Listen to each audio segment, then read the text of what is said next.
अहमदनगरचे जिल्हा कलेक्टर माननीय आशिया साहेब यांना आज भेटलो। समस्त मुस्लिम समाज यांच्या वतीने निवेदन देण्यात आलं आहे। निवेदनाचे विषय जे आहेत त्याच्यात सगळ्यात महत्त्वाचा विषय म्हणजे अहमदनगरचा जो रिकाम टेकडा आहे, त्यांनी पूर्ण अहमदनगरमध्ये जे जातीय तणाव निर्माण करण्याचा प्रयत्न केला आहे आणि जे वातावरण खराब करतोय, वेळोवेळी जिथं गेलं तिथं मुस्लिम ख्रिश्चन अल्पसंख्याक समाजावर काही ना काही या निमित्ताने आणि ते पत्र त्यांना रिक्वेस्ट केली आहे की माननीय राज्यपाल, माननीय महाराष्ट्र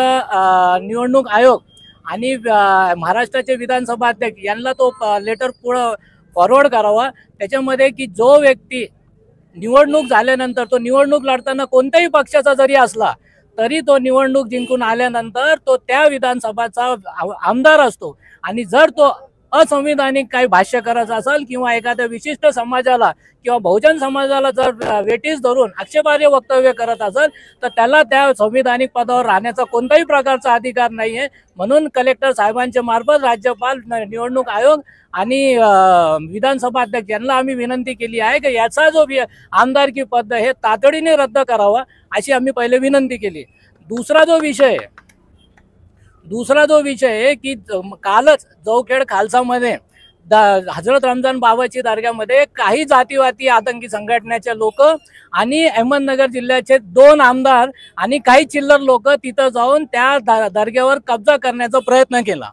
हा जो विषय हा मागील आठवड्याभरापासून खूप ज्वलंत पद्धतीने चालला होता। माननीय कलेक्टर साहेबांना, एसपी साहेबांना याची आम्ही वेळोवेळी कल्पना दिलेली होती आणि त्यांना वक्फ ट्रायब्युनलचा जागा वक्फ प्रॉपर्टी असल्यामुळं, वक्फ ट्रायब्युनल म्हणजे वक्फ ट्रायब्युनल हा एक कोर्ट आहे, त्याची जागा असल्यामुळं वक्फ ट्रायब्युनलचा आदेश त्याच्यामध्ये स्पेसिफिकली लिहिलेलं असतं की त्या जागेवर कोणत्याही इस्लामिक शरियाला बाधा येऊ नये, असं कोणतंही कृत्य होऊ नये याची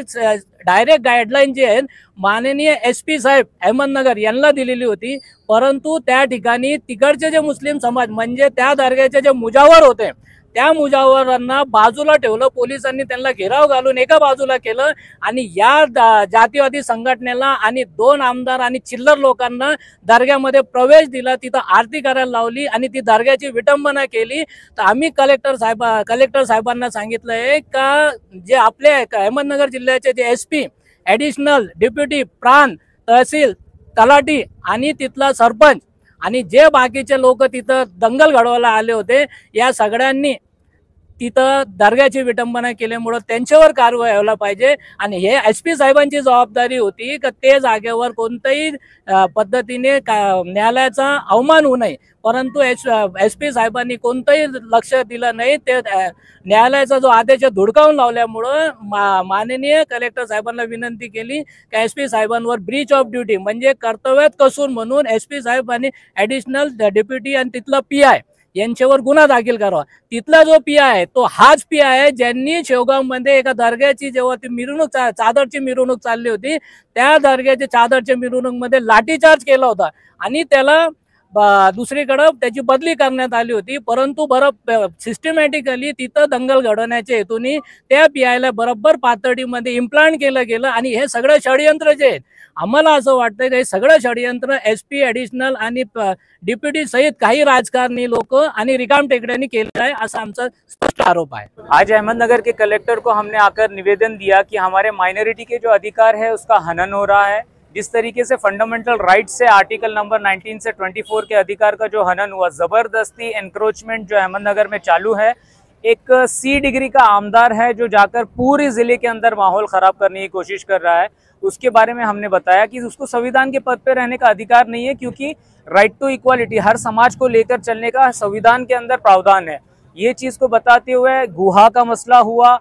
हमारे दरगाहों का मसला हुआ, जिस तरीके से कल एक दरगाह के ऊपर जबरदस्ती चढ़कर भगवा झंडा लगाया गया। हमने कलेक्टर साहब को ये बताया, मुस्लिम समाज का आक्रोश बताया कि बाबरी मस्जिद की शहादत के बाद जो देश के अंदर माहौल बनाया जा रहा था उसी तरीका का माहौल जो है अहमदनगर के अंदर कुछ लोग बना रहे हैं। कायदा सुव्यवस्था जो है यहाँ के कलेक्टर साहब और SP साहब का काम है। यहाँ पर हो ये रहा है कि कलेक्टर साहब के पास जाने के बाद आदेश की अमल बजावनी नहीं हो रही है, ट्रिब्यूनल जो है राइट टू इक्वालिटी का पूरा वायलेशन किया जा रहा है। हमारे जो नेता हैं उन लोगों के साथ में माइनॉरिटी के होने की बुनियाद के ऊपर, मुसलमानों के होने की बुनियाद के ऊपर इनके साथ धक्का मुक्की की जाती है। यहाँ पर जो समाज का आक्रोश है वो हमने आपके माध्यम से बताया, कलेक्टर साहब को बताया। कलेक्टर साहब ने ये आश्वासन दिया है कि ऐसा कि कोई भी जो हिंदुस्तान के आईन के अंदर 1991 के अंदर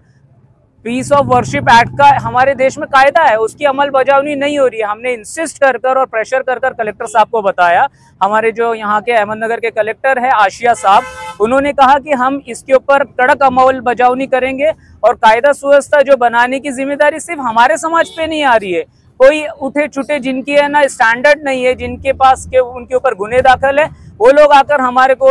असंवैधानिक लैंग्वेज जो देश के अंदर नहीं चलती है, कोई उठे छुटे बोलता है, लांडे बोल रहा है, कोई है ना हिरवा साहब बोल रहा है, कोई हमारे को जिहादी बोल रहा है कि वो कानोबा का मंदिर है, रमजान शाह वली साहब का मंदिर है या दरगाह है। ये सब अधिकार जो है डॉक्यूमेंट्स हमारे पास है। हम कोर्ट की लड़ाई अच्छी तरीके से लड़ रहे हैं और जरूरत पड़ने के ऊपर जिस तरीके से हमने इंटीमेशन भी दिया कि अगर अगली कोई भी दरगाह के ऊपर अगर कोई आक्रमण होता है या मस्जिद के ऊपर अनकॉन्स्टिट्यूशनल चीज होती है तो हम एसपी साहब की टीम के साथ में पहले जाकर उनको बताएंगे और उसके बाद में इससे बड़ा आंदोलन रोड के ऊपर उभारेंगे हमारे फंडामेंटल राइट्स के लिए।